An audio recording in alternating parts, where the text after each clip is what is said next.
Hello friends, हम हैं एग्जामपुर कलम से क्रांति और मैं सोनम एक बार फिर से आप सभी के अपने परिवार एग्जामपुर में आपका स्वागत करती हूं। सो आई होप कि आप लोग अच्छे होंगे और बहुत ही अच्छी तरीके से अपनी पढ़ाई कर रहे होंगे।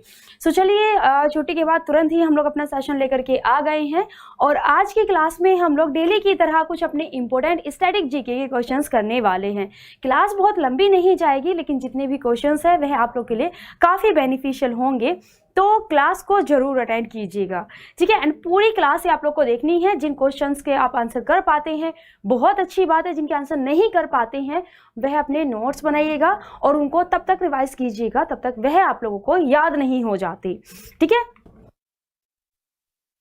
तो चलिए हम लोग करते हैं शुरू। सो आई होप कि आप सभी लोग आ ही चुके हैं। तो फर्स्ट क्वेश्चन के साथ में हम लोग क्लास को शुरू करते हैं। आंसर कीजिएगा। फर्स्ट अपना क्वेश्चन है यहाँ पे हमारा कि एंशिएंट दमिश्क which is located in Syria is a World Heritage Site. It is a dash. प्राचीन दमिश्क जो कि सीरिया में स्थित है, ठीक है। यह क्या है? प्राचीन दमिश्क है एक, जो कि सीरिया देश के अंदर स्थित है, जो कि एक विश्व धरोहर स्थल है। यह एक क्या है? यह किसके रूप में जाना जाता है? यह मस्जिद के रूप में, भवन के रूप में, शहर के रूप में या फिर किले के रूप में जाना जाता है? आंसर कीजिएगा कि यह किस रूप में जाना जाता है। यह किस रूप में जाना जाता है, यह आप लोगों को बताना है। आंसर करके जल्दी से आंसर कीजिएगा सभी। किस रूप में यह जाना जाता है? किस रूप में यह जाना जाता है? ठीक, किस रूप में जाना जाता है? ओके, चलिए बात कर लेते हैं हम लोग। तो यह किस रूप में जाना जाता है? यह एक शहर के रूप में जाना जाता है। किस रूप में? शहर के रूप में जाना जाता है, ठीक है, एक सिटी के रूप में। दमिश्क सीरिया देश का एक शहर है। क्या है? एक शहर है। और दमिश्क ही सीरिया की क्या है? राजधानी है। क्या है? राजधानी है। दमिश्क ही सीरिया देश की क्या है? राजधानी है। सीरिया की बात की जाए तो यह मिडल ईस्ट के अंदर जो कि पड़ते हैं, जहाँ की लेबनान है ना, इराक है ना, तो यह सभी जो कि देश हैं जहां पर, वहीं पर ही आपका देश पड़ता है सीरिया देश। क्या पड़ता है? सीरिया देश। अच्छा, इसकी अगर हम करेंसी की बात करते हैं तो यहाँ पर करेंसी क्या चलती है? अगर हम यहाँ पर करेंसी की बात करते हैं तो जरा आंसर कीजिए, चेक कीजिए कि आपको पता है कि नहीं पता है कि इसकी करेंसी क्या है। बताइएगा इसकी करेंसी क्या है। इसकी करेंसी की अगर हम बात करते हैं तो पाउंड। क्या है? पाउंड इसकी करेंसी है। और बासर अल अरशद, ठीक है, बासर अल अरशद यहाँ पर क्या है? यहाँ पर, ठीक है, बाशर अल अरशद क्या है? यहाँ के प्रेजेंट टाइम में यहाँ के राष्ट्रपति हैं। क्या है? यह यहाँ पर राष्ट्रपति हैं। क्या है? यहाँ पर राष्ट्रपति हैं। क्लियर है चीजें? सो होप आप लोग को चीजें क्लियर हो गई होंगी। चलिए तो भाई आगे करते हैं अब हम लोग क्वेश्चन। द नेक्स्ट अपना सेकंड क्वेश्चन आप लोग को बताना है कि which of the following is the full form of BRA as used in banking field. ठीक है, बैंकिंग क्षेत्र में एक BRA का यूज किया जाता है। ठीक है, क्या यहाँ पर BRA का यूज किया जाता है बैंकिंग फील्ड में? तो आप लोग को बताना है कि इसकी फुल फॉर्म क्या है एक्चुअल में। यह जाना जाता है ब्राजीलियन एंड रशियन एसोसिएशन के नाम से जाना जाता है, बैंकिंग रिस्ट्रक्चरिंग एक्ट के नाम से जाना जाता है, या फिर बैंकिंग रेगुलेशन एक्ट के रूप में जाना जाता है, रेगुलेटिंग एक्ट सॉरी, या फिर बोरिंग रिस्क असिस्टमेंट के रूप में जाना जाता है। असिस्टमेंट के रूप में यहाँ पर जाना जाता है। तो बताइएगा कि इसकी फुल फॉर्म क्या है। इसकी अगर फुल फॉर्म की बात की जाए तो यह है, इसकी फुल फॉर्म क्या होगी? आंसर कीजिएगा, इसकी फुल फॉर्म क्या होगी? बिल्कुल, चलिए यहाँ पे बात करते हैं इसकी फुल फॉर्म के बारे में। तो यह किस रूप में जाना जाता है? यह है ब्राजीलियन, ठीक है, यह है ब्राजीलियन एंड रशियन एसोसिएशन के रूप में जाना जाता है। ठीक है, किस रूप में?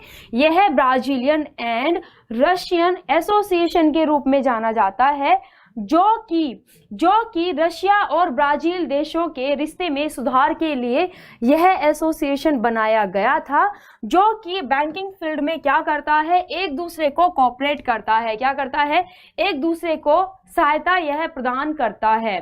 ठीक है, तो दो देशों का गठन जो है यह बनाया हुआ है, जो कि ब्राजील के राष्ट्रपति, प्रेजेंट टाइम में इसको कौन कौन देख रहे हैं, प्रेजेंट टाइम में लगभग अगर मैं बात करती हूं तो ब्राजील के राष्ट्रपति जो कि जायर बोल्सोनारो हैं वह हैं, एंड रशिया के जो कि राष्ट्रपति हैं व्लादिमीर पुतिन। तो उनके सहयोग से यहाँ पर उनके सहयोग से क्या है, यहाँ पर यह संगठन बना हुआ है। चलिए आगे करते हैं क्वेश्चन। अब हम लोग नेक्स्ट अपना आगे हमारा क्वेश्चन है कि where is the only sanctuary of Asiatic lions in the world located.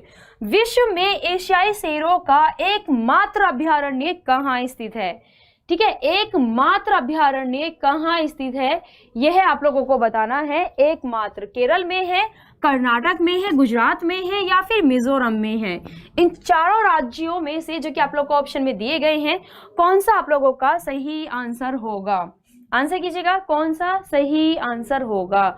अगर हम एशियाटिक मतलब कि एशियाई लायंस की बात करते हैं तो हमारे माइंड में तुरंत नाम आता है गिर फॉरेस्ट का। किसका नाम आता है, गिर फॉरेस्ट का नाम आता है। गिर फॉरेस्ट जहाँ पे कि क्या पाए जाते हैं, जहाँ पे कि एशियाई लायन पाए जाते हैं, जो कि लगभग 1416 किलोमीटर स्क्वायर में फैला हुआ है। यह कहाँ पर है, यह गुजरात में है। कहाँ पर है, यह गुजरात में है, जिसे 1965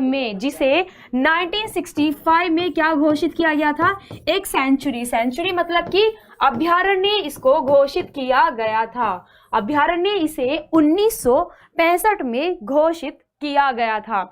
सो आंसर क्या होगा आपका गुजरात, जहाँ पे कि गिर फॉरेस्ट सेंचुरी है जिसको 1965 में डिक्लेयर किया गया था, और यह एकमात्र विश्व का एशियाई लायंस का घर है।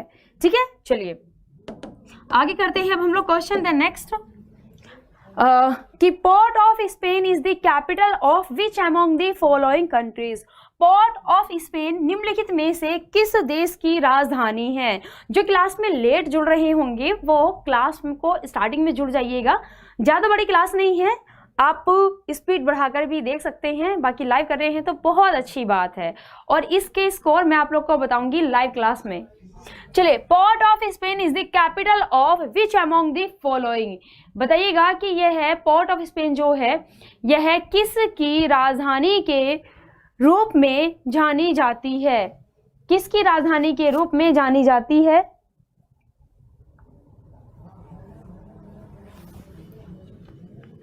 बिल्कुल सही, इसकी अगर हम बात करते हैं तो यह आपका जानी जाती है त्रिनिदाद और टोबैगो। ठीक है, ये जो कि देश है इसकी राजधानी के रूप में जानी जाती है। त्रिनिदाद और टोबैगो देश की राजधानी के रूप में जानी जाती है, जो कि पीपल्स नेशनल मूवमेंट जो कि आपका 1956 के दौरान हुआ था। सो उस समय इसे त्रिनिदाद टोबैगो देश की क्या बनाया गया था, राजधानी इसे बनाया गया था, और यह इसकी राजधानी है। बाकी ऑप्शन में जो आपको दिए गए हैं, जैसे कि यहाँ पर बहामास दिया गया है, बहामास की बात की जाए तो नसाउ, ठीक है, क्या है, नसाउ जो है वह इसकी राजधानी है, और डॉलर क्या चलती है, यहाँ पर करेंसी चलती है। उसके बाद आप लोगों को फ्रेंच गुयाना जो है यह आप लोगों को ऑप्शन में दिया गया है। फ्रेंच गुयाना की बात करते हैं, ठीक है, फ्रेंच गुयाना की बात करते हैं तो कायने इसकी आपका जानी जाती है कैपिटल के रूप में। ठीक है, कायने जो है क्या जानी जाती है इसके कैपिटल के रूप में, और यूरो यहाँ पर क्या चलती है, करेंसी चलती है। चलिए कोशिश कीजिए कि अगर हम जमैका की बात करते हैं तो जमैका की राजधानी और करेंसी क्या है, जमैका की राजधानी और करेंसी क्या है, जमैका की राजधानी और करेंसी क्या है, कोशिश कीजिए क्या है इसकी राजधानी और करेंसी। याद रखिएगा किंगस्टोन, क्या है, किंगस्टोन जो है ठीक है, किंगस्टन जो है क्या है, यहाँ की राजधानी है, और डॉलर यहाँ पर करेंसी चलती है। क्या चलती है? डॉलर जमैका देश के अंदर करेंसी चलती है, ठीक है, जो कि कैरिबियन सी का एक देश यह यहाँ पर आपका है। और जमैका जो देश है यह आपका आता है किसके अंदर? यह आपका नॉर्थ अमेरिका के अंदर आता है। किसके अंदर आता है जमैका? यह आपका नॉर्थ अमेरिका के अंदर आता है। चलिए बाकी का क्वेश्चन करेंगे हम लोग। द नेक्स्ट अपना कि निम्नलिखित में से किस स्थान पर एशिया का पहला EPZ it means export processing zone निर्यात प्रसंस्करण क्षेत्र 1965 में स्थापित किया गया था? निम्नलिखित में से किस स्थान पर एशिया का सबसे पहला एक्सपोर्ट प्रोसेसिंग जोन जो कि है वह एस्टैब्लिश किया गया था? यह आप लोगों को बताना है। कहां पर एस्टैब्लिश किया गया था? एशिया का सबसे पहला 1965 में, ठीक है, निर्यात जोन जो है इसको कहां पर स्थापित किया गया था? चलिए बिल्कुल सही बात कर लेते हैं हम लोग। इसकी अगर बात करते हैं तो सबसे पहला जो कि है यहाँ पर, यह आपका कहां पर? कांडला, ठीक है, कांडला जो कि कहां पर है? गुजरात में है। कांडला जो कि कहां पर है? गुजरात में है। इसे बनाया गया था, क्या बनाया गया था? EPZ it means export processing zone जो है यह यहाँ पर बनाया गया था, जो कि एक्सपोर्ट मॉडल पर बेस्ड है। किस पर? एक्सपोर्ट मतलब कि निर्यात के पर्पज से ही इसके मॉडल को डिजाइन किया गया है। और यह है चाइना के अंदर जो कि सेज प्रोसेसिंग चलती है। चाइना के अंदर सेज मतलब कि स्पेशल एक्सपोर्ट जोन जो कि है उससे यह इंस्पायर है, ठीक है, उससे यह इंस्पायर है। इट मींस उसके मॉडल पर आधारित है। चलिए आगे करेंगे। Which Indian city famous for its lagoons is known as the Venice of the East? कौन सा भारतीय शहर जो अपनी लैगून के लिए प्रसिद्ध है पूर्व के वेनिस के रूप में जाना जाता है? बताइएगा। भारत का कोई एक ऐसा शहर है जो कि अपनी लैगून झील मतलब कि खारे पानी की झील, ठीक है, लैगून झील किसको बोला जाता है? खारे पानी की झील बोला जाता है। जैसे कि आपका है हम बात करते हैं तो चिल्का झील, वह एक लैगून झील है। तो फिर पूर्व के वेनिस के रूप में यहाँ पर कौन सा जाना जाता है? बताएंगे आंसर करके। किसको जाना जाता है? किसको जाना जाता है?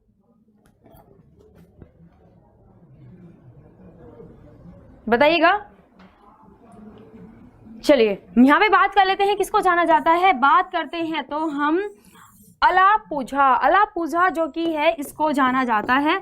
अलापुझा जो कि केरल का एक शहर है। क्या है? केरल का एक शहर है और इसे वेनेटियन कैपिटल ऑफ केरल भी कहा जाता है। इसे वेनेटियन कैपिटल ऑफ केरल भी कहा जाता है। कैपिटल ऑफ केरल भी इसको कहा जाता है, ठीक है। किसको कहा जाता है? अलापुझा को कहा जाता है, ठीक है। अलापुझा अपनी लैगून झील के लिए काफी फेमस है एंड इसे पूर्व के वेनिस के रूप में भी जाना जाता है। क्लियर है चीजें? चलिए आगे करते हैं हम लोग यहाँ पे क्वेश्चन। नेक्स्ट आगे कि in which year Indian mountaineering foundation was established? भारतीय पर्वतारोहण फाउंडेशन की स्थापना किस वर्ष की गई थी? किस वर्ष इसकी स्थापना की गई थी? यह आप लोग को बताना है। किस वर्ष इसकी स्थापना की गई थी? बताइएगा। किस वर्ष इसकी स्थापना की गई थी? इंडियन माउंटेनियरिंग फाउंडेशन की स्थापना किस वर्ष यहाँ पर की गई थी? किस वर्ष इसकी स्थापना की गई थी? चलिए किस वर्ष की गई थी? 1957 में। 1957 में इसकी स्थापना की गई थी। इसके मुख्यालय की अगर हम बात करते हैं तो इसका हेडक्वार्टर कहाँ पर है? दिल्ली में है, ठीक है। कहाँ पर है? दिल्ली में है। दूसरा अगर मैं प्रेजेंट टाइम में यहाँ के अध्यक्ष की बात करती हूँ, ठीक है, अध्यक्ष की बात करती हूँ सो अशोक दुबे क्या है? यहाँ पर प्रेजेंट टाइम में यहाँ के अध्यक्ष हैं, ठीक है। अबे दुबे नहीं है, अबे है, ठीक है, अशोक अभी जो है क्या है यहाँ पर प्रेजेंट टाइम में यहाँ के अध्यक्ष हैं और 1957 में इसकी स्थापना की गई थी। इंडियन माउंटेनियरिंग फाउंडेशन की बात करते हैं तो यहाँ पर जो कि माउंटेरियन होते हैं जैसे कि मालवत पूर्णा हुई हैं, बछेंद्री पाल हुई हैं, है ना, तो उनको प्रमोट करना, उनसे संबंधित रूल रेगुलेशन करना, उनके लिए सर्टिफिकेट जारी करना, तो ये सभी चीजें यहाँ से ही परमिट होती हैं। ठीक है, चलिए आगे कर लेते हैं क्वेश्चन अब हम लोग। द नेक्स्ट हमारा क्वेश्चन आ जाता है कि उस्ताद अल्लाह रखा Khan is a famous exponent of which among the following instruments. उस्ताद अल्लाह रखा खान निम्नलिखित में से किस वाद्य यंत्र के प्रसिद्ध प्रतिपादक के रूप में यह जाने जाते हैं? ये आंसर कीजिएगा। किस वाद्य यंत्र मतलब कि इंस्ट्रूमेंट्स के से यह आपका संबंधित है, बताएंगे जरा आंसर करके। उस्ताद अल्लाह रखा खान यह किससे संबंधित है? यह किससे संबंधित है? बताइएगा किससे यह संबंधित है, बताइएगा। बिल्कुल सही, इनकी बात करते हैं तो यह तबला वादक के रूप में जाने जाते हैं, तबला वादक के रूप में जाने जाते हैं और इन्हें सिर्फ अल्लाह रखा के नाम से भी जाना जाता है। इनकी बात करें तो इन्हें सिर्फ अल्लाह रखा के नाम से भी जाना जाता है और यह तबले से संबंधित है। इसके साथ ही अगर उस्ताद अल्लाह रखा खान की बात करते हैं तो यह रविशंकर के साथ में रहे हैं। ठीक है, किसके साथ में? रविशंकर। रविशंकर जो कि बहुत ही अच्छे म्यूजिशियन के रूप में भारत के अंदर जाने जाते हैं।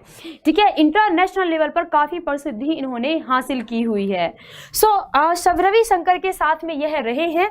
और रविशंकर की बात की जाए तो रविशंकर सितार वादक के रूप में जाने जाते हैं। ठीक है, किसके रूप में? सितार इंस्ट्रूमेंट का यूज करते हैं कौन? रविशंकर। और इन्हीं की ही बेटी है अनुष्का शंकर। ठीक है, रविशंकर जो है इन्हीं की बेटी है जिसका नाम क्या है? अनुष्का शंकर। ठीक है, अनुष्का शंकर। अनुष्का शंकर जो है वह एक मतलब कि जो कि कंपोजर होते हैं म्यूजिक, उनके रूप में भी यह जानी जाती हैं, गायक के रूप में भी जानी जाती हैं, सितार वादक के रूप में भी जानी जाती हैं और यह जो कि गाने जो कि लिखते हैं ना, मतलब कि एज अ राइटर बोला जाएगा तो उस रूप में भी यह जानी जाती है, सॉन्ग राइटर के रूप में भी जानी जाती हैं।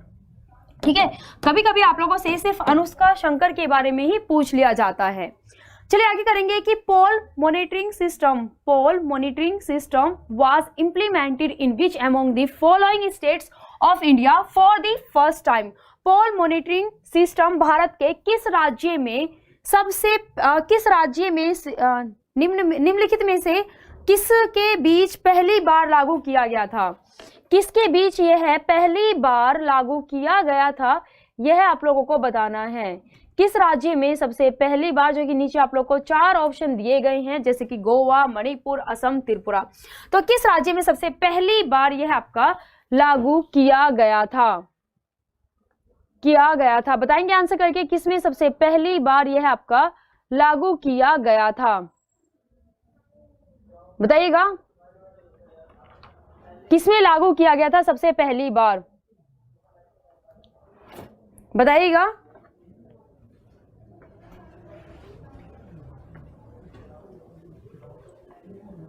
बताइएगा।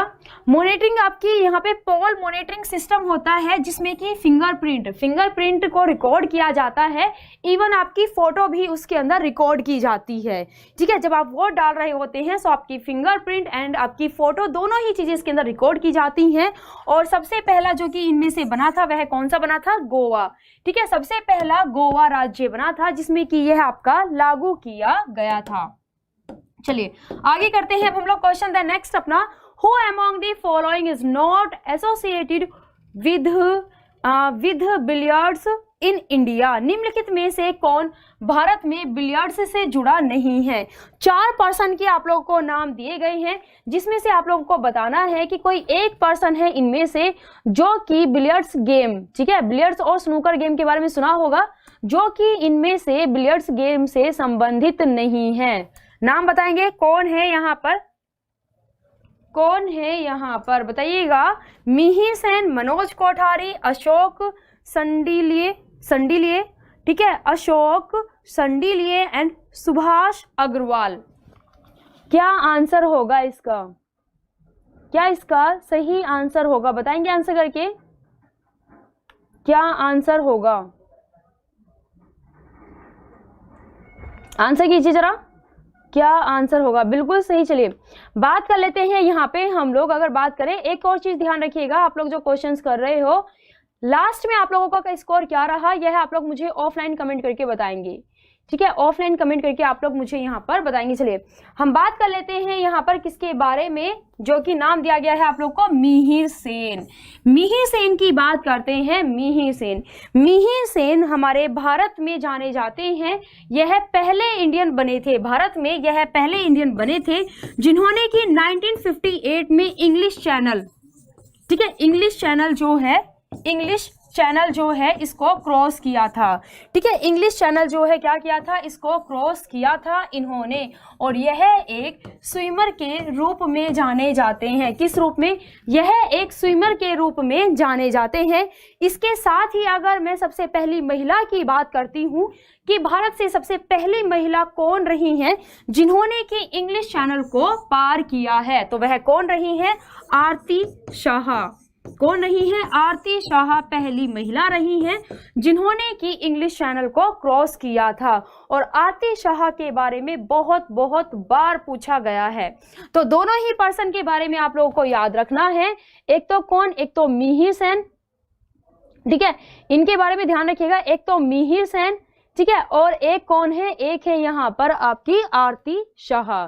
ठीक है, बाकी अगर हम इनकी बात करते हैं तो यह वेस्ट बंगाल से बिलोंग करते हैं। मिहिर सेन पश्चिम बंगाल से, ठीक है, पश्चिम बंगाल से खैर बिलोंग करते थे। प्रेजेंट टाइम में लाइव नहीं है, इनकी मृत्यु हो गई है।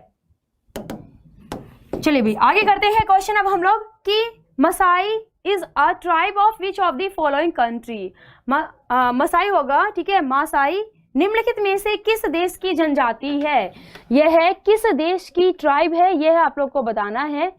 ठीक है, मसाई जो है यह किस देश की ट्राइब के रूप में जानी जाती है? किस देश की ट्राइब के रूप में जानी जाती है? केन्या, जर्मनी, ऑस्ट्रेलिया या फिर इंडिया? किस देश की ट्राइब के रूप में यह जानी जाती है? ठीक है, चलिए बताइएगा। देखिए भारत में यह मुख्य रूप से यहाँ पर हमारे भारत में देखने के लिए नहीं मिलती। ऑस्ट्रेलिया सबसे छोटा महाद्वीप, यहाँ पे देखने के लिए नहीं मिलती। देन बात कर लेते हैं जर्मनी, तो यह यूरोप में नहीं बल्कि अफ्रीका में, ठीक है, यूरोप में नहीं बल्कि कहाँ पर? अफ्रीका में देखने के लिए मिलती है। अफ्रीका में जैसे कि केन्या हो गया, है ना, और तंजानिया हो गया, और तंजानिया होगा। यहाँ पर इन दोनों देशों में मुख्य रूप से हमें यह ट्राइब देखने के लिए मिलती है। सो आपका जो आंसर जाएगा वह ए ऑप्शन के साथ में जाएगा। ठीक है, ए ऑप्शन के साथ में आप लोगों का आंसर जो है वह जाएगा। चलिए इसके साथ ही कुछ चीजों के बारे में और हम लोग बात कर लेते हैं। जैसे कि अगर मैं बात करती हूँ इनकी देशों की कैपिटल एंड करेंसी के बारे में, ठीक है, इनकी कैपिटल एंड करेंसी के बारे में अगर हम बात करते हैं तो सबसे पहले केन्या, केन्या की बात की जाए, यहाँ की जो कि राजधानी है वह क्या है? नैरोबी। नैरोबी यहाँ पर चलती है राजधानी, ठीक है, और शिलिंग जो है क्या है? यहाँ पर करेंसी चलती है। शिलिंग जो है क्या चलती है? यहाँ पर करेंसी चलती है। जर्मनी की बात की जाए तो बर्लिन, बर्लिन क्या है? यहाँ की राजधानी है। यूरो यहाँ पर करेंसी चलती है। ऑस्ट्रेलिया की बात करते हैं सो कैनबरा, कैनबरा क्या है? यहाँ पर राजधानी है और डॉलर यहाँ पर करेंसी चलती है। बाकी भारत की बात करते हैं, दिल्ली कैपिटल एंड करेंसी रुपया चलती है। ठीक है, चलिए रामनाथ कोविंद हमारे राष्ट्रपति हैं 14th नंबर के। ठीक है,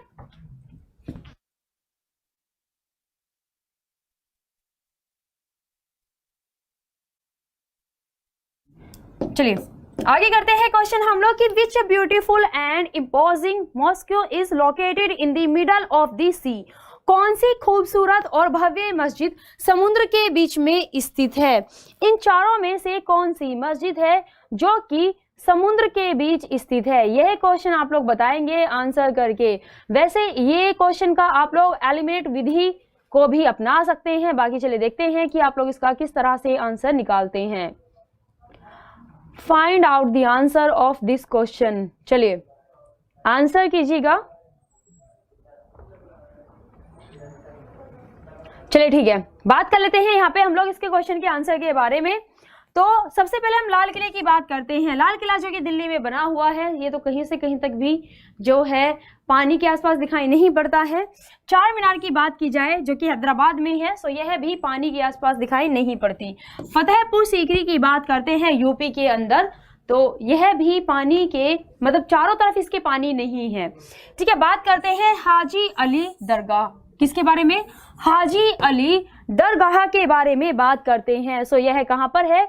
यह आपकी चारों तरफ से पानी से घिरी हुई है। अच्छा चलिए यह सोचिए, चलिए बताइए आंसर करके देखते हैं कि आप लोगों में आपस में ही कंपटीशन कराया जाता है, कौन इसका जल्दी से आंसर करेगा कि यह कहाँ पर बनी हुई है, यह कहाँ पर बनी हुई है, जरा बताएंगे। हाजी अली दरगाह कहाँ पर बनी हुई है, यह कहाँ पर बनी हुई है? इसकी बात की जाए तो 1431 में इसको जो है ओपन किया गया था। 31 मीटर जो है क्या है इसकी ऊंचाई है, और इसकी लोकेशन चलिए हम बता ही देते हैं, महाराष्ट्र। क्या है? महाराष्ट्र में क्या है इसकी लोकेशन है। ठीक है, क्या है? महाराष्ट्र में क्या है इसकी लोकेशन है। क्लियर है चीजें? हाँ, महाराष्ट्र मुंबई में। ठीक है, महाराष्ट्र मुंबई में, महाराष्ट्र मुंबई में क्या है इसकी लोकेशन है। चलिए आगे क्वेश्चन करते हैं अभी हम लोग यहाँ पे। द नेक्स्ट हमारा क्वेश्चन आ जाता है आगे। What has been the annual growth rate of Indian population between 2001 and 2011? 2001 और 2011 के बीच भारतीय जनसंख्या की वार्षिक वृद्धि दर क्या रही है? 1.26% या फिर 1.39% या फिर 1.64% या फिर 1.89%? क्या यहाँ पर ग्रोथ रेट रही है, ये आप लोगों को बताना है आंसर करके। क्या ग्रोथ रेट रही है? ग्रोथ रेट क्या रही है?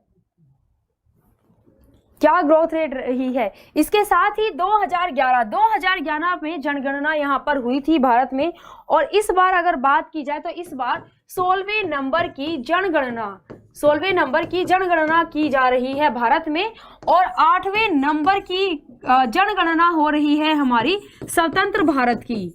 ठीक है, अगर आप लोगों से पूछा जाए कि स्वतंत्र भारत की कौन से नंबर की जनगणना जो है वह 2021 में की जा रही है, तो वह 8वें नंबर की जा रही है। बिजली के कड़कड़ाने से मत घबराइएगा। चलिए 8वें नंबर की गणना की जा रही है हमारे आजाद देश की, और अगर हम स्टार्टिंग से बात करते हैं तो इस बार हमारी 16वें नंबर की जनगणना की जा रही है, और भारत की जो कि ग्रोथिंग रेट रही है वह 1.64% यहाँ पर रही है। ठीक है, इससे पहले 1991 से 2001 के बीच जो रही है वह 2.0% रही है, वह 2.0% जो है रही है। ठीक है, क्लियर है चीजें? चलिए आगे करें अब हम लोग क्वेश्चन। चलिए भाई आगे बढ़ते हैं अब हम लोग दूसरे क्वेश्चन की ओर।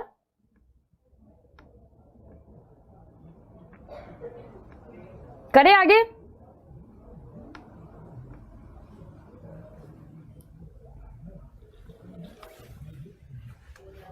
चलिए आगे कर लेते हैं हम लोग question. Which among the following is the largest city of Canada? निम्नलिखित में से कौन कनाडा का सबसे बड़ा शहर है? निम्नलिखित में से कौन सा जो है वह है कनाडा का सबसे बड़ा शहर है? आंसर कीजिएगा, कनाडा का सबसे बड़ा शहर निम्न में से कौन सा है? चलिए बात कर लेते हैं कनाडा के सबसे बड़े शहर के बारे में। सो यहाँ पर आप जानते हैं कि कनाडा की जो कि राजधानी है वह कौन सी है? ओटावा। ओटावा कनाडा की राजधानी है, लेकिन ओटावा कनाडा का सबसे बड़ा शहर नहीं है, बल्कि टोरंटो जो है यह है कनाडा का सबसे बड़ा शहर है अकॉर्डिंग टू द एरिया।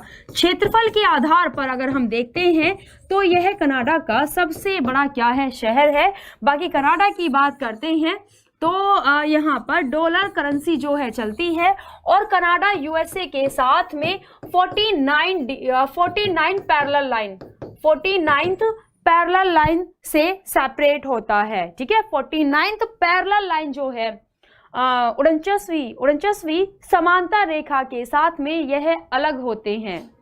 चलिए आगे करते हैं क्वेश्चन अब हम लोग नेक्स्ट अपना। What is the correct full form of NSS? NSS की फुल फॉर्म क्या है, ये जरा बताएंगे आप लोग। NS की फुल फॉर्म क्या है? NS की फुल फॉर्म क्या है, यह है आप लोग आंसर कीजिएगा कि क्या आप लोगों का आंसर होगा। चलिए, नेशनल सर्विस स्कीम, बिल्कुल सही। यह scheme ministry of youth affairs and sport के द्वारा चलाई गई थी, जिसका मतलब होता है नेशनल सर्विस स्कीम। क्या होता है? नेशनल सर्विस स्कीम, इसका मीनिंग होता है सही। जिसको कि किसके द्वारा? जिसको कि सेंट्रल सेक्टर स्कीम के द्वारा के लिए, सेंट्रल सेक्टर स्कीम के लिए इसको ministry of youth affairs and sport जो है, जो कि प्रेजेंट टाइम में किरण रिजिजू संभाल रहे हैं, उनके द्वारा चलाया गया था इसको। चलिए आगे करते हैं क्वेश्चन अब हम लोग नेक्स्ट अपना, कि who among the following is known as the father of Indian renaissance, मतलब कि निम्नलिखित में से किसे भारतीय नव जागरण के जनक के रूप में जाना जाता है? किसको जाना जाता है, बताइएगा, किसको जाना जाता है?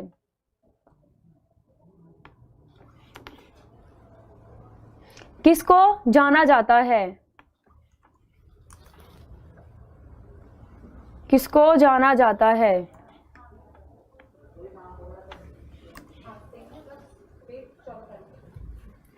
किसको जाना जाता है?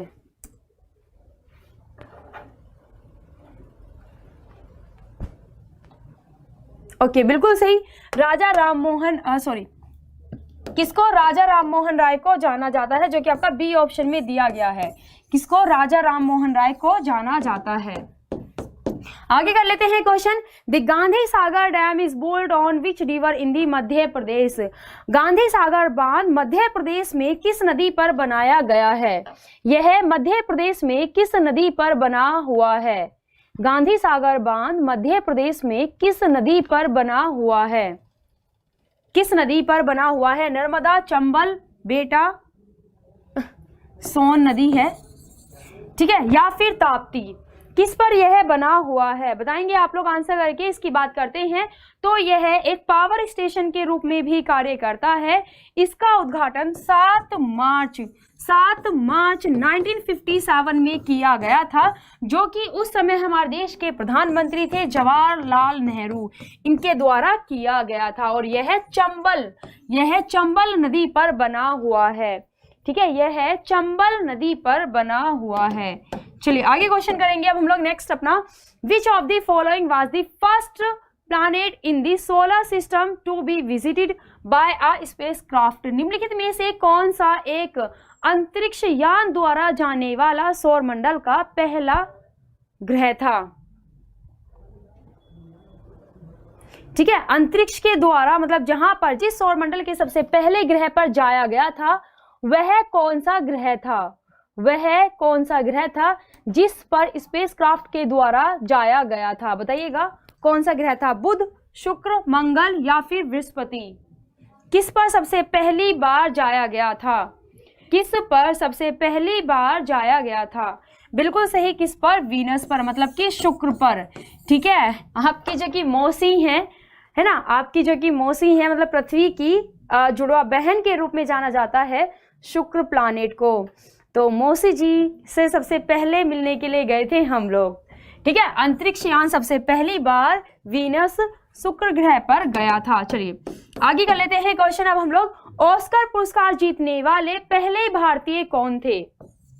ठीक है, पहले भारतीय कौन थे, जरा बताइएगा कि पहले भारतीय कौन थे जिनको कि ऑस्कर अवार्ड दिया गया था? पहले भारतीय कौन थे जिनको ऑस्कर अवार्ड दिया गया था? ये शायद मैं आप लोग को बता भी चुकी हूं काफी टाइम पहले। बिल्कुल सही, बात कर लेते हैं किसको हम लोग यहाँ पे, तो किसको? भानु अथैया को दिया गया था। इन्होंने गांधी फिल्म में जो कि गांधी जी की कॉस्ट्यूम डिजाइन की थी, उसके लिए इनको ऑस्कर अवार्ड दिया गया था। ठीक है, प्रेजेंट टाइम में खैर इनकी अभी हाल ही में 2020 में ही इनकी मृत्यु हुई है, जिसके चलते भानु अथैया काफी न्यूज में है, तो इनके बारे में याद रखिएगा। 100 से भी ज्यादा फिल्मों में यह काम कर चुकी हैं, मतलब एज अ कॉस्ट्यूम डिजाइनर के रूप में। और ऑस्कर जो इनको दिया गया था वह गांधी फिल्म में गांधी जी की कॉस्ट्यूम डिजाइन करने के लिए ऑस्कर अवार्ड दिया गया था और पहली भारतीय बनी है। ठीक है, चलिए आगे करें अब हम लोग क्वेश्चन। अच्छा, 1982 में, ठीक है, ये भी ध्यान रखिएगा कब दिया गया था, 1982 में। ठीक है, 1982 में इनको दिया गया था। ठीक है, ऑस्कर, जिसे कि अकेडमी अवार्ड के नाम से भी जाना जाता है।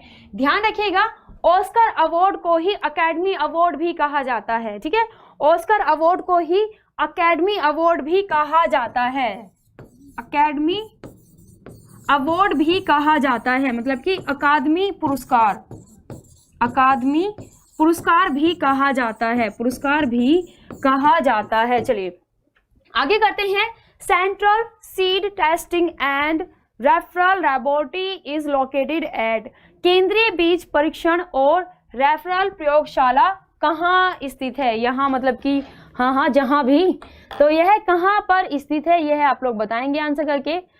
कहाँ पर स्थित है, कहाँ पर स्थित है, कहाँ पर स्थित है? चलिए, कहाँ पर स्थित है?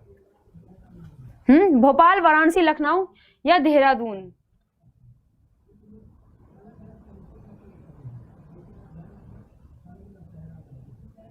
चलिए बताइएगा। देखिए, यह आपका वैसे तो वाराणसी और इलाहाबाद जो है, मतलब प्रयागराज, इनके बीच में के जो कि जीटी रोड है, यहाँ पर यह पड़ता है, जो कि लगभग 5 किलोमीटर की डिस्टेंस पर पड़ेगा। लेकिन अगर नियरेस्ट की बात की जाए, प्रयागराज और वाराणसी में अगर नियरेस्ट की बात की जाए, तो उसमें आप लोग वाराणसी को याद करेंगे। किसको? वाराणसी को याद करेंगे। सो ध्यान रखिएगा, केंद्रीय बीज परीक्षण और रेफरल प्रयोगशाला जो कि स्थित है, वह है कहाँ पर? वह है आपका वाराणसी में स्थित है। कहाँ पर? वाराणसी में स्थित है। ठीक है, वाराणसी जिसे कि आध्यात्मिक नगरी भी कहा जाता है। चलिए, Megh Bihu festival celebrate in which state, Magh Bihu महोत्सव किस राज्य में मनाया जाता है? काफी आसान सा क्वेश्चन है। बिहू की बात की जाए, रोंगाली बिहू, भोंगाली बिहू, माघ बिहू, ये तीनों ही कहां पर? आपका असम राज्य में। कहां पर? असम राज्य में ही त्योहार में मनाए जाते हैं और बिहू नाम से ही डांस परफॉर्म भी किया जाता है, जो कि अक्सर आप लोगों के एग्जाम में पूछा जाता है। इसके साथ ही ध्यान रखिएगा, सत्रिया जो कि नृत्य फॉर्म है, भारत का एक शास्त्रीय नृत्य है। भारत का एक क्या है? एक शास्त्रीय नृत्य है। यह भी कहां पर होता है? असम राज्य में ही होता है। असम राज्य में ही कामाख्या मंदिर है। असम राज्य में ही कामाख्या मंदिर है, जिसके लिए अंबुजा, जिसके लिए अंबुबाची, सॉरी रुकिएगा, अंबुबाची त्योहार यहाँ पर मनाया जाता है ना? अंबुबाची त्योहार यहाँ पर मनाया जाता है। क्लियर है?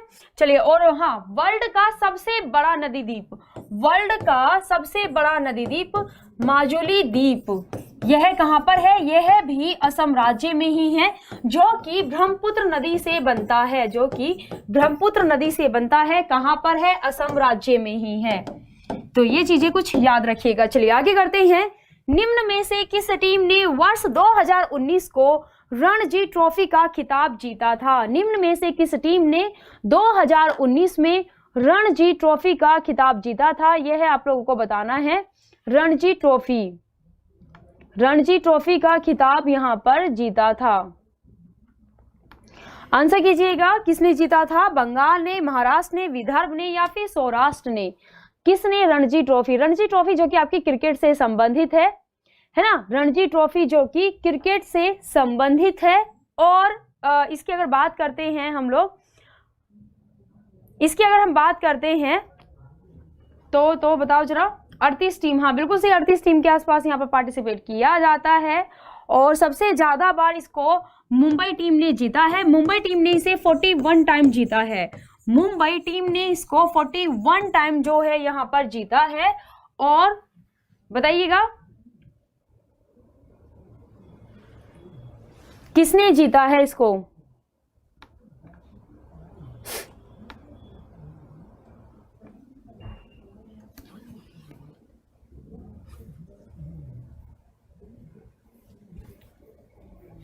बिल्कुल सही। देखिए, अगर मैं 2018 से 2019 की बात करती हूँ, 2018 से 19 की बात करती हूँ, तो विदर्भ ने इसको जीता है, जैसा कि क्वेश्चन में आपके पूछा गया है।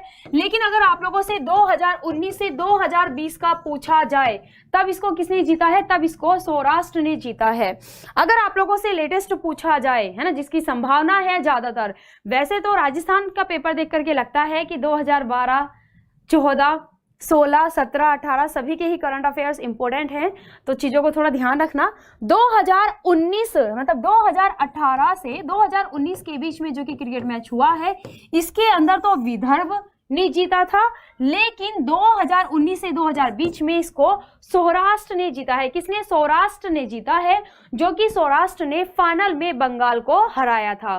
और सौराष्ट्र का अभी यह लेटेस्ट में ही फर्स्ट टाइटल था, सबसे पहला इनका यह खिताब था। ठीक है, इससे पहले सौराष्ट्र ने इसको एक भी बार नहीं जीता। बताएंगे भारत का सबसे ऊंचा पठार कौन सा है? भारत का सबसे ऊंचा पठार कौन सा है? Which is the highest plateau of India? Bharat का सबसे ऊंचा पठार कौन सा है, यह आप लोग बताएंगे। कौन सा है सबसे ऊंचा पठार? बिल्कुल सही, नो डाउट। कौन सा है जिसकी ऊंचाई लगभग एवरेज, अगर मैं ऊंचाई की बात करती हूं तो 600 मीटर एवरेज ऊंचाई है, और यह कौन सा है? Deccan plateau, it means Deccan का पठार। ठीक है, कौन सा होगा आंसर आपका? दक्कन का पठार आप लोगों का सही आंसर होगा। ठीक है, दक्कन का पठार, जो कि लगभग 8 राज्यों में, ठीक है, साउथ इंडिया में लगभग 8 राज्यों में यह आपका फैला हुआ है। ठीक है, दक्कन का पठार। चलिए आगे क्वेश्चन की तरफ बढ़ते हैं। एरिया की अगर बात की जाए तो मैंने आप लोग को इसकी एवरेज हाइट बताई है। ठीक है, 8 राज्य मतलब जैसे तेलंगाना, महाराष्ट्र, कर्नाटक, आंध्र प्रदेश, है ना, आंध्र प्रदेश, केरल, तमिलनाडु, तो ये जो राज्य हैं दक्षिण भारत के, इनमें यह फैला हुआ है। ठीक है, चलिए आगे करते हैं। बाघ परियोजना कब आरंभ की गई है? भारत में बाघ परियोजना कब आरंभ की गई है? मैं काफी परियोजनाओं के बारे में आप लोग को बता चुकी हूं, जैसे कि क्रोकोडाइल मतलब कि मगरमच्छ परियोजना की बात की जाए, मगरमच्छ परियोजना की बात की जाए तो यह आपका 1975 में स्टार्ट किया गया है। ठीक है, उसके बाद हाथी परियोजना की बात की जाए, हाथी परियोजना की बात की जाए तो यह आपका 1992 में शुरू किया गया है। ठीक है, और उसके बाद अगर हम बात करते हैं किसके बारे में, अगर हम बात कर लेते हैं हिम तेंदुआ परियोजना के बारे में, हिम तेंदुआ परियोजना की बात कर लेते हैं तो यह 2009 में शुरू किया गया है। ठीक है, बाकी इसका आंसर क्या होगा? इसका आंसर होगा 1973, और 1973 में ही यहाँ पर रॉयल टाइगर को भारत का नेशनल एनिमल घोषित किया गया था। ठीक है, नेशनल एनिमल घोषित किया गया था। चलिए आगे क्वेश्चन करते हैं हम लोग आज का अपना, कि who becomes the country's 66th grand master with rating of 2495। 2495 की रेटिंग के साथ देश का 66वां ग्रैंड मास्टर कौन बना? बताइएगा। हाल ही की न्यूज है यह आपका जी आकाश, हम्पी कोनेरू, या कृष्णन शिशिकिरण, या फिर अभिजीत गुप्ता। इससे पहले भारत में सबसे कम उम्र के जो कि ग्रैंड मास्टर बने हैं, जो कि 65वें ग्रैंड मास्टर भारत में बने हैं, वह रौनक साधवानी है, रौनक साधवानी है।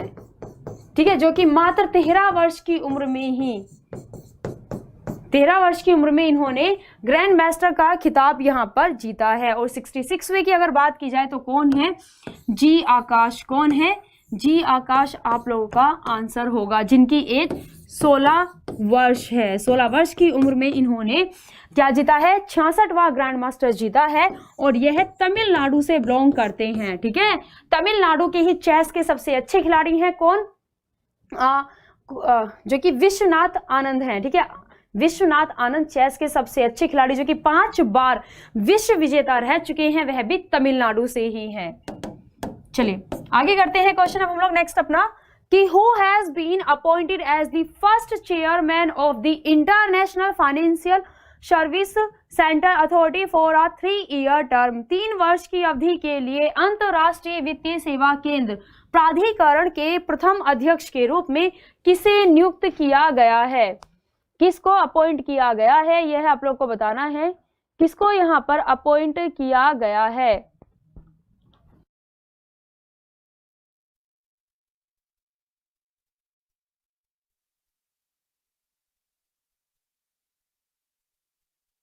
चलिए बताइएगा आंसर करके क्या होगा। बिल्कुल यहाँ पे हम बात करते हैं तो क्या है, इंजिति श्रीनिवास। याद रखिएगा, बहुत बहुत बहुत इंपॉर्टेंट क्वेश्चन है ये आप लोगों का, इसको याद रखना है ना। International Financial Service Centre authority के सबसे पहले चेयरमैन बने हैं कौन? इंजिति श्रीनिवास, जो कि 3 वर्ष के लिए यहाँ पर बने हैं। ठीक है, इंडियन मूल के कौन बने हैं? भारतीय मूल के बने हैं इंजिति श्रीनिवास। 3 वर्ष का इनका कार्यकाल होगा। सो चलिए सेशन को आज यहीं पर ही रखते हैं। होप्स हो कि आप लोग को क्वेश्चंस पसंद आए होंगे। जो क्लास में लास्ट में जुड़े हैं वो जरा स्टार्टिंग से क्लास को देख लीजिएगा, बहुत इंपॉर्टेंट क्लास है। ठीक है, देख लीजिएगा, क्वेश्चंस अच्छे हैं और जो आपको आते जाते हैं बहुत अच्छी बात है। जो नहीं आते हैं उनको लिखिए और उनको बार बार रिपीट कीजिए तब तक वो आप लोग को याद हो जाए कि ना हो जाए। ठीक है, और क्लास में नाम लेना जरूरी नहीं होता, पढ़ाई जरूरी होती है। वह भी सेल्फ स्टडी करने वाले बच्चे होते हैं जो कि सेल्फ स्टडी करके आईएएस का एग्जाम निकालते हैं। तो ये एक तरह से आपकी सेल्फ स्टडी है। आपको अपने आप को चीजें सिखानी है, ना कि आपको किसी को शो करके दिखाना है। ठीक है, शो करने का टाइम तब आएगा जब आप सिलेक्शन लेकर के दिखाएंगे सभी को, तो अपने आप लोगों को दिख जाएगा। ठीक है, तो बस फोकस कीजिए पढ़ाई पर और बाकी मिलते हैं। कल का भी आप लोग की क्लास है। So thank you students, class अच्छी लगी है सो लाइक कीजिएगा। साथ ही कोई डाउट हो तो आप लोग ऑफलाइन कमेंट करके मुझे बता दीजिएगा, हम लोग लाइव क्लास में सॉल्व करेंगे इसको। और अपना स्कोर बताना है क्लास के अंदर। जैसे कि मैंने आप लोग को 25 से 26 क्वेश्चन कराए हैं, तो आप लोग को बताना है कि कितने क्वेश्चन आपके सही गए। ठीक है, चलिए, so thank you students and जय हिंद, जय भारत।